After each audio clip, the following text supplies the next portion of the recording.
I have found myself to be becoming kind of a Zoom whisperer, and we figured out a lot about how to use the medium.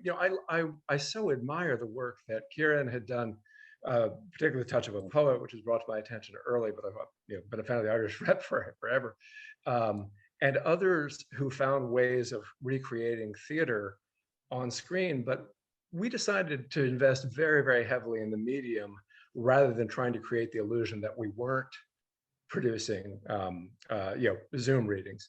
So we both wanted to make use of this format and to do it live all the time. So we weren't getting feeds and then reassembling them, creating more polished videos, because that really is what's so vital to me about being in the room and establishing that sense of connection with people, that we're here, we're live, we're doing it right now for you, and that's what counts. And in many cases, that meant even underscoring the separation. So we would have a mismatch prop. Somebody would hand off a pint glass and someone would grab a wine glass, and that was the wrong color liquid in it. And that was the joke. Just to constantly remind people, kind of pointing to our mask, I guess, as the Romans would have said.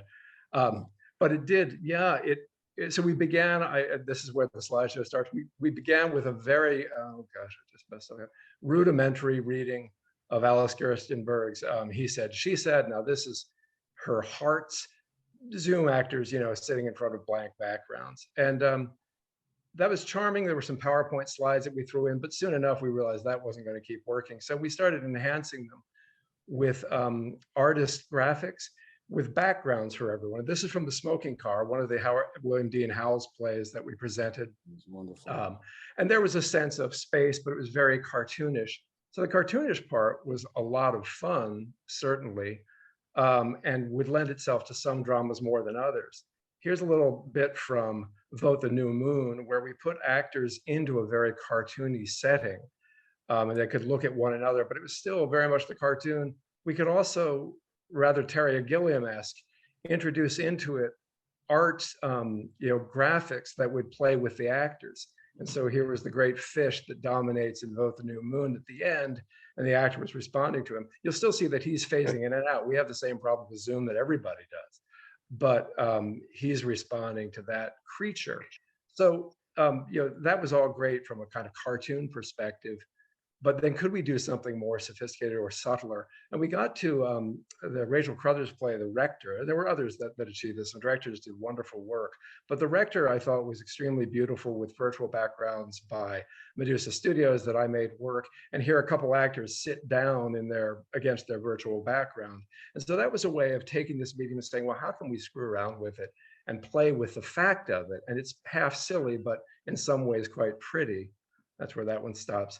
And I guess the couple latest iterations of it were being able to move the actors and stage them. Now, this is the year anniversary of He Said and She Said, where Mrs. Packard is about to leave the scene, and instead of just fading her out, I decided I could just run her right off the stage.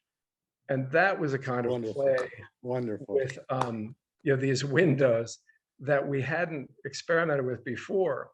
But I will say, that we keep trying to push it, and we did want to see if we could put people in the same space. And so here's the last one we did, a play called Mile 22, where you see a bunch of cartoon figures running past the actress, and there's a real actor just running past her. It's all done on Zoom. I mean, they're doing it live, they're in their apartments, and then he comes back and he has some things to say. So I'll give the stage to him, see if you can hear it. I hope that works.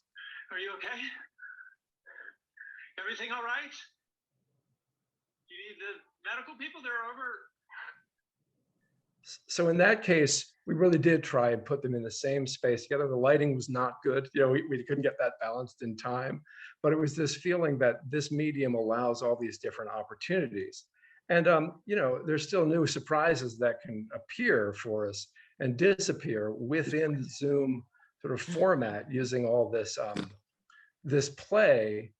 And that's been the fun of it, constantly reminding people that we're using this and what can we do with it. It's theatrical, but it sure isn't theater. And it's not even very good film. I'm not pretending that it is. But I think the game for me has been trying to see, well, where can it go and what can we do in the world ahead, whatever that might be.